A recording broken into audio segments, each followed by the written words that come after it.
Todo ano em Pêssar, a gente senta à mesa, come matzá, canta uma nistaná e celebra a liberdade. Mas tem uma pergunta que quase nunca fazemos. Quem era de verdade o homem que segurou o cajado? A gente conhece através das lentes da cultura pop, claro, mas há mais nele do que qualquer novela, série ou filme pode descrever. Moisés talvez seja o personagem mais fascinante da história humana. Ele começa como um bebê condenado à morte e termina como líder de uma nação inteira. Mas o final da vida dele tem um final que Hollywood jamais ousaria escrever. Ele morre olhando para a Terra Prometida sem sequer poder pisar nela. Hoje nós vamos entender por que a jornada de Moisés não é só uma história antiga, mas é um espelho. É a jornada de cada um de nós em busca da nossa própria redenção. Esse é o terceiro e último vídeo que faço sobre essa que é a minha festa favorita e eu não vou cansar de falar disso. E se você gostou, aprendeu alguma coisa e ainda está aqui comigo, deixa seu like e seu comentário. É muito importante saber que a gente está junto. Enfim, a história começa com um decreto de morte. O faraó ordena que todo menino hebreu recém-nascido seja jogado no Nilo. É como se fosse um fim antes do começo. Mas aqui o Talmud nos dá uma chave que muda tudo. Em Sotá, os sábios ensinam: por mérito das mulheres justas, Israel foi redimido do Egito. 3 mulheres decidem desafiar o poder mais absoluto da época e nenhuma delas precisou de cajado nenhum para isso. A primeira delas é Yoheved, a mãe de Moisés. Ela olha para o filho recém-nascido, que está condenado à morte, e vê que ele é bom e especial. Ela esconde o bebê por 3 meses. Quando não dá mais para fingir que ele não está lá, ela fabrica uma cestinha de junco, impermeabiliza com betume e coloca o filho dentro e o entrega ao rio, confiando na própria sorte e também em sua filha. E aí entramos com a segunda mulher, que é Miriam, a irmã mais velha de Moshe, a menina que guarda a segurança do seu irmão nas margens do Nilo. O Midrash conta que ela ficou parada por horas esperando ver o que aconteceria com o bebê. Essa vigília corajosa vai ecoar por toda a história de Israel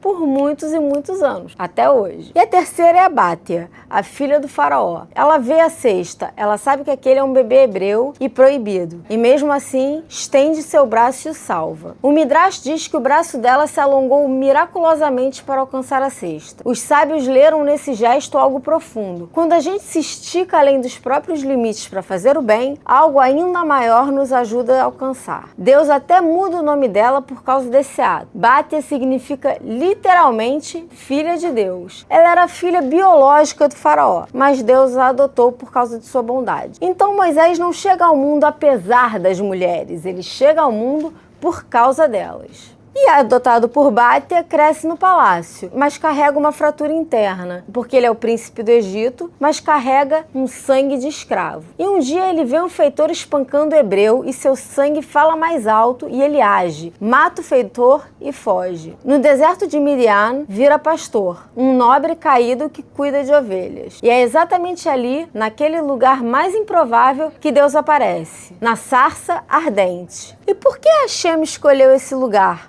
Um arbusto simples, cheio de espinhos e não uma árvore, sei lá, majestosa.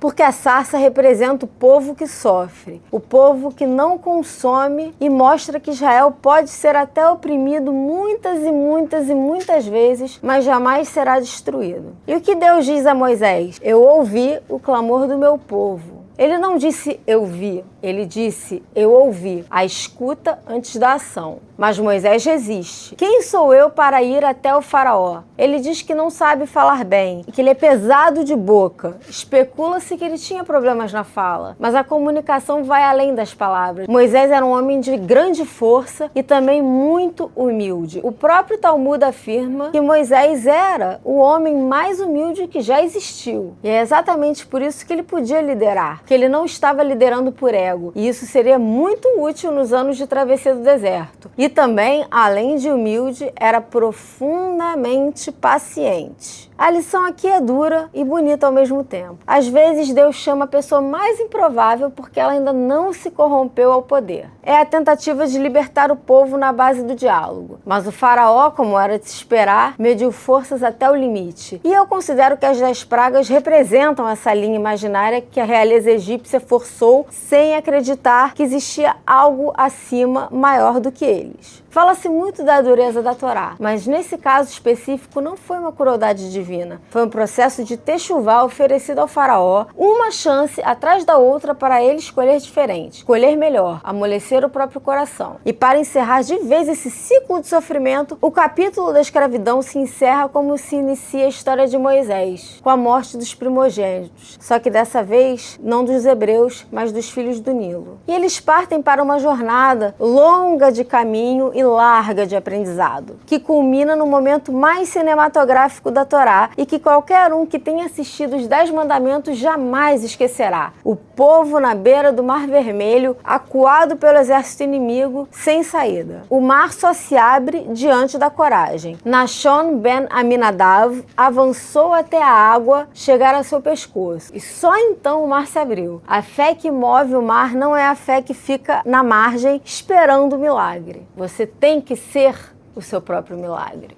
E do outro lado, quem lidera a celebração? Miriam, de novo. Ela pega o pandeiro, chama as mulheres e dança. Os sábios diziam que as mulheres estavam tão certas da salvação e que sairiam do Egito e levaram seus pandeiros para celebrar da forma mais judaica possível essa vitória. Mas aí a vida no deserto começa e com ela a rotina, o individualismo e a semente da dúvida. Daí vem a frase mais honesta de toda essa história. É mais fácil tirar o povo do Egito do que tirar o Egito do povo. Foram 40 anos de caminhada e de reclamação, de nostalgia da escravidão, de ex-escravos que eram humilhados e açoitados, relembrando que pelo menos no Egito tinham carne, e Moisés carrega essa galera com a maior paciência do universo. Eram 600.000 pessoas, e os medos delas, as dúvidas delas e as traições delas, todas no ombro de um homem. Lembram do bezerro de ouro? Pois é, imagina aguentar 4 décadas de escassez e ainda lidar com esse nível de ingratidão. Por isso o desfecho de Moshe é tão controverso. Moisés passa com retidão por tudo isso. E então, em um momento de exaustão humana, absolutamente compreensível na minha opinião, em vez de falar com a rocha para ela dar água, ele esmurra ela, tal qual Michael Douglas em Um Dia de Fúria, e com sua falta de temperança, a sentença de Hashem cai. Você vai ver a terra prometida, mas não vai entrar nela. Os comentaristas bíblicos divergem sobre por que exatamente Moisés foi punido. Mas há algo mais profundo nisso do que a punição em si. Moisés morre aos 120 anos, com a visão perfeita e a força intacta. A Torá diz isso explicitamente. Ele não morre de velhice, ele morre porque sua missão terminou. E eu não acredito que haja um fim de vida mais digno do que esse, repleto de propósito. A tradição judaica ensina que o homem que liberta não pode ser o mesmo homem que constrói. Moisés era o goelo, o redentor, e Josué, seu braço direito, era o construtor. São tarefas diferentes que pedem almas diferentes. E digo mais, o Talmud fala que ninguém sabe onde Moisés foi enterrado, propositalmente, para que nenhum túmulo se tornasse um lugar de oculto, para que nenhuma figura humana ocupasse espaço que pertence ao Eterno. Moisés morre com o beijo de Deus, e a Torá diz: nenhum homem conhece seu sepulcro até hoje. Não há lápide, não há monumento, só a história que ele deixou, aquele tal de legado. Por que celebramos tudo isso em Pêssar? Porque a liberdade não é um lugar onde você chega e descansa. A liberdade é um processo, é uma escolha que se renova a cada geração, a cada dia, a cada passo e a cada renúncia. Moisés nos deixou uma lição que é mais humana do que divina. Você pode ser o herói da sua história, mesmo sem colher todos os frutos do seu trabalho. Inclusive, a maior parte do trabalho hoje é pavimentar o caminho para que os outros entrem por portas que você jamais vai atravessar, mas que também não existiriam se não fosse por você. E isso já é suficiente para, enfim, uma existência inteira. Neste Pêssar, Lembre-se das mulheres que dobraram o mundo com atos silenciosos, do homem que falava pouco e mudou tudo, que todo grande êxodo começa com alguém que decide que as correntes não são eternas. No primeiro vídeo da série, eu perguntei qual é o seu Egito interior. E eu encerro essa minissérie pedindo que seja ele qual for, que você se liberte o quanto antes das algemas que sufocam sua alma. Hag Pesar Sameach, e nos vemos no próximo vídeo da Rai TV.